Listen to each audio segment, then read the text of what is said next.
Good morning. Last year, my wife Tiz and I visited Panama and Costa Rica with my 95-year-old father and my siblings. While in Panama City, much to my surprise, I learned that there is a thriving Jewish community and that Jews have lived there since the 1820s. Furthermore, many Israelis are investing in Panama City. While there, we visited their historic cathedral and marveled at a huge photo of Pope Francis meeting with local Jewish leaders. It was a testament to the country's acceptance of people of all races, cultures, and religions. Jews originally moved to Panama to escape religious persecution and seek economic opportunities.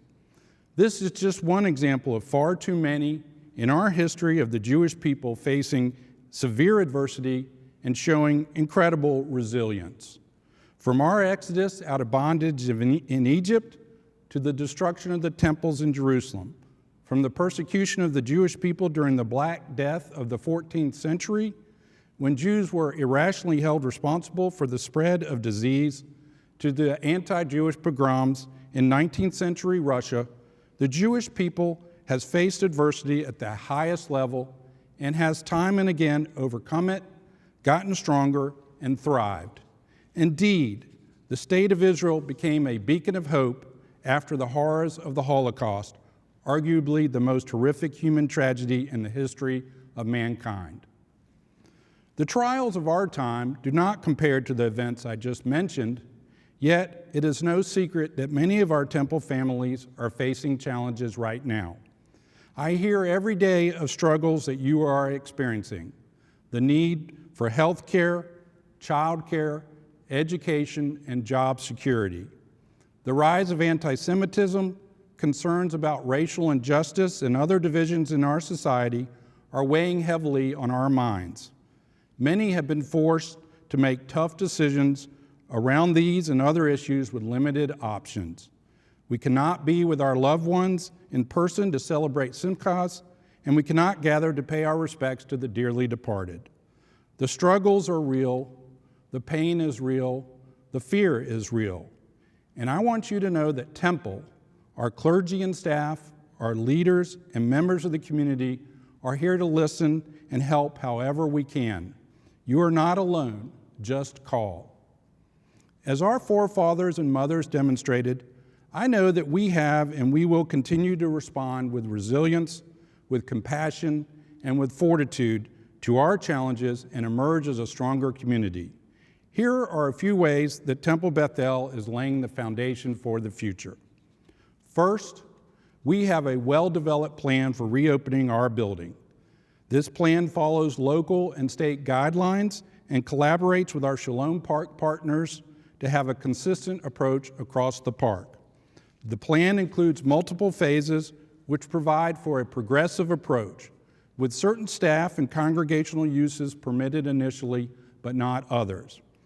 We are prepared to operate the building with proper health screens, social distancing, and other physical updates to our spaces. And because all of this is fluid, we also have a plan for how to close down if necessary and communicate rapidly. We all want to come back to Temple Bethel to schmooze, hang out with friends, learn together, pray together, and be with our own thoughts in cherished sacred spaces. I do as well.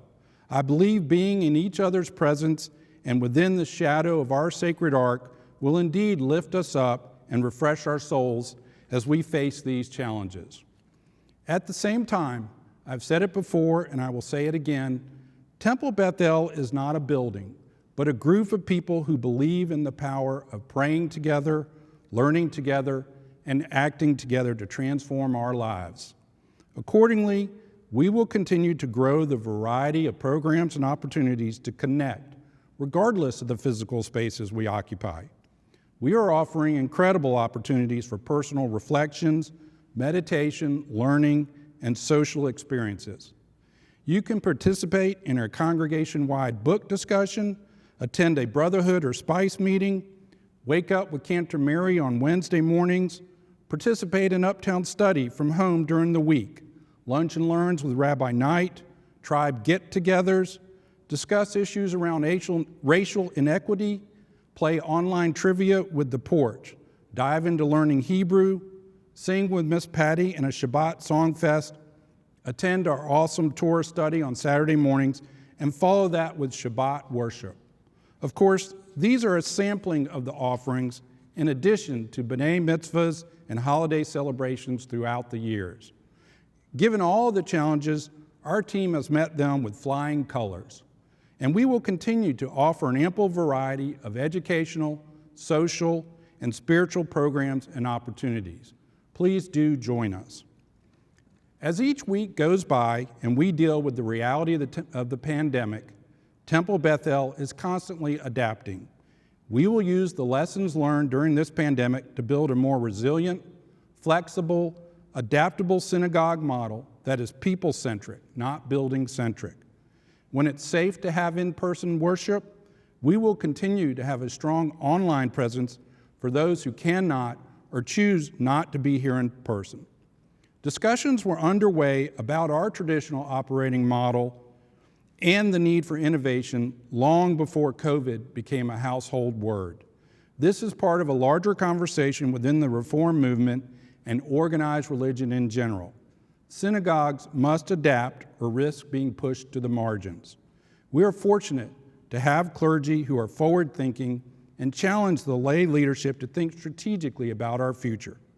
As we explore new ideas about how to meet the needs of our current and future congregants, we will reach out to you for input, wisdom, and guidance.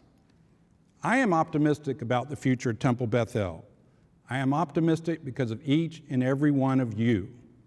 I see and hear every day about your depth of caring and compassion for your fellow congregants and the Jewish community here and beyond. Through the programs I mentioned earlier, through tribe gatherings, one-on-one phone calls, and in many other ways, you have uplifted each other's spirits and nourished our souls. And you have continued to support the temple financially in turbulent times. For these and so many other reasons, I thank you. I know many of you have had similar experiences to the one I had in Panama. Around the world, in obvious places, and many not so obvious, we learn about the incredible resolve of the Jewish people. Our actions during this pandemic are part of a continuum stretching back thousands of years. I have no doubt many years from now, our children and their children will remember us through their actions. Thank you for your support, for making Temple Bethel what it is today, and for the privilege of serving as your president of the board of directors. It is truly an honor. Tiz, Natalie, Zach, and I wish you all a happy and healthy 5781. Shana Tova Tikatevu. May you all be inscribed in the book of life.